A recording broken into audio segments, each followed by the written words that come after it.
जनता मोदी पॅटर्नलाच पसंती देते, विकासाचाच मार्ग निवडते आणि महानगरपालिका निवडणुकातही महायुतीचा विजय निश्चित आहे।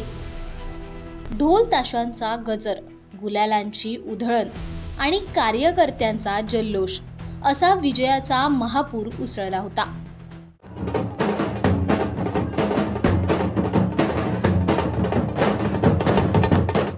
बिहारमध्ये भाजपाने मिळवलेल्या दणदणीत यशानंतरचा आनंद थेट मुलुंडपर्यंत पोहोचला आणि आमदार मिहिर कोटेचा यांच्या कार्यालयासमोर कार्यकर्त्यांनी अविस्मरणीय जल्लोष साजरा केला। स्वतः आमदार कोटेचा यांनीही या उत्सवात सहभागी होत कार्यकर्त्यांना लाडूंचे वाटप केले। बिहारच्या निकालांनी देशभरात निर्माण केलेल्या सकारात्मक वातावरणाची नोंद घेत कोटेचा म्हणाले की जनता मोदी पॅटर्नलाच पसंती देत आहेत, विकासाचाच मार्ग निवडत आहे आणि महानगरपालिका निवडणुकीतही महायुतीचा विजय निश्चित आहे।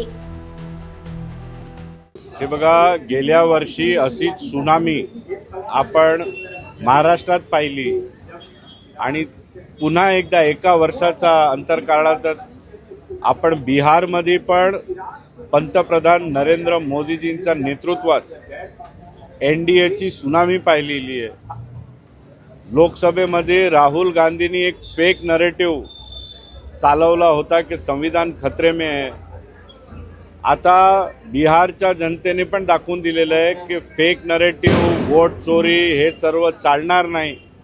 बिहारची जनतेला पण पंतप्रधान नरेंद्र मोदीजींचा विकासाचाच मॉडेल पाहिजे आणि हे जे निकाल लागलेले आहेत आपण बघू शकतो ना, भूतो ना भविष्यती अशा निकाल बिहारमध्ये एनडीएचा सर्व उमेदवारांना, भारतीय जनता पक्षाचा आता आपण बघितलं तर 101 पैकी जवळपास 90 उमेदवार हे जिंकत आहेत, म्हणजे 90% स्ट्राईक रेट आपल्याला बिहारमध्ये भारतीय जनता पक्षाचा बघायला भेटतो।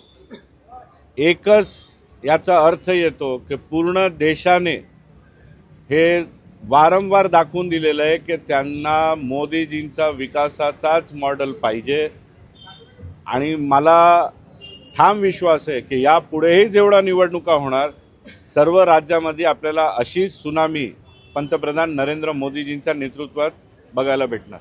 बघा, बिहारमध्ये जो इतिहास होता, साधारणपणे प्रत्येक विधानसभा निवडणुकीत 500 ते 1000 मतदारसंघात 500 ते 1000 बूथमध्ये रिपोलिंग व्हायचं। यंदा एकही बूथवरती रिपोलिंग झालेलं नाहीये, काहीच दुबार मतदार याची तक्रार नाहीये, मला वोट करायला नाही भेटला अशी तक्रारही नाहीये।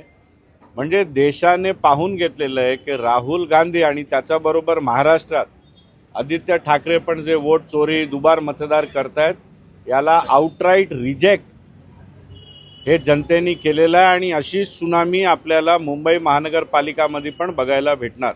मुंबई महानगरपालिकामध्ये महापौर हे महायुतीचाच होणार।